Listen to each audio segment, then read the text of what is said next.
Mutangwa Freddy,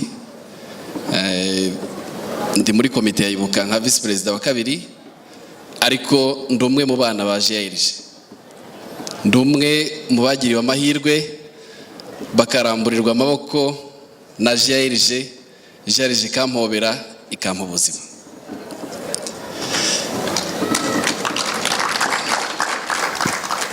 Murakoze. Ndashaka rero kugira ngo Perezida yantumye ngo arisegura kuko atashoboye kuba ari kumwe natwe, arantuma, ariko nizera ko ndi bintumwa nziza.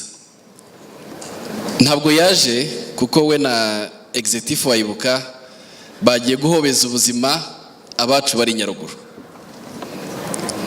Turi mu gikorwa kimwe Nyaruguru, tubifashijwemo na Rwanda Revenue Authority. Hari abavandimwe bacu bacitse ku icumu bahawe umuriro w'amashanyarazi ariko uturuka ku mirasire y'izuba, kandi hari n'imiryango igira kuri 72 binyuze mu buvugizi bwa Ibuka nayo yasanewe amazu yubakirwa n'ayandi.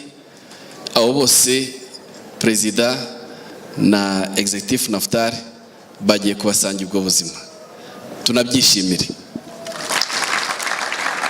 Iyo GIRG ivuga iti duhobera ubuzima, nukuri mwamuvuze ikintu gikomeye kandi kijyanye na leta dufite. Ntabwo ndi batindiri, reka mbasabe ibintu bibiri maze ndangize. Ya nzira navugaga, inzira cyari ndende. Ndasaba ibintu bibiri kandi ndabisaba GIRG, nanjye nisaba uko ibyo mbasaba ko turi umwe, dufite urugendo rumwe, turabasangira ngendo. Icya mbere, dufashe nkuko dusanzwe tubikora bino mu nshingano zacu, twongera ingufu zikomeye nka Ibuka, wacitse ku icumu, nkora no ku Gisozi, mpura n'abana benshi, mpura n'abacitse ku icumu benshi, ariko abana bacu bo mu mashuri ya ARG twongere ingufu tubafashe. Ndababwira impamvu. Bari abana, cyangwa se reka nongeye nsubira inyuma gatoya, nagize amahirwe yo kujya cyangwa yo kuba guparticipa mu nama ya mbere ya GIRG. Just arabizi, twari turi kumwe na Rukunda kuvuga n'abandi bari hano. Ntabwo nari umumambure wa GIRG, ariko GIRG kugira ngo ibeho yagomba kubisabwa na ARG. Tubakuru bacu nyaboneka nimukomeze, cyane cyane ko banabidusabaga icyo gihe nari ndi mu komite, bati kweri n'ukuntu twari active, ubu twagiye kuba abakozi, ntabwo tukimenya koze ya ARG.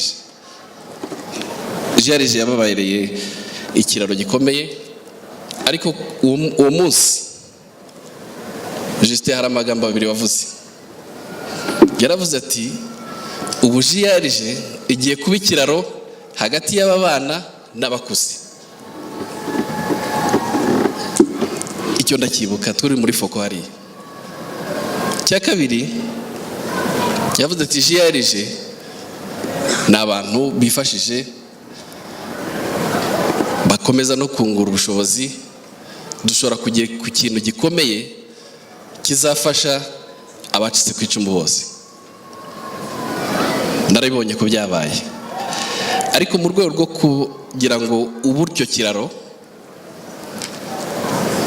GIRG abana bacu barangiza, nukuri hari ikibazo cy'imyitwarire.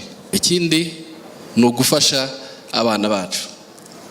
N'umufasha akava mu bukene, n'umufasha akava mu gahinda, hari n'ugomba kubishyira mu bwenge. Ndanabifuriza umwaka mwiza, muzawugiremo umugisha kandi twese tuzawugiremo umugisha.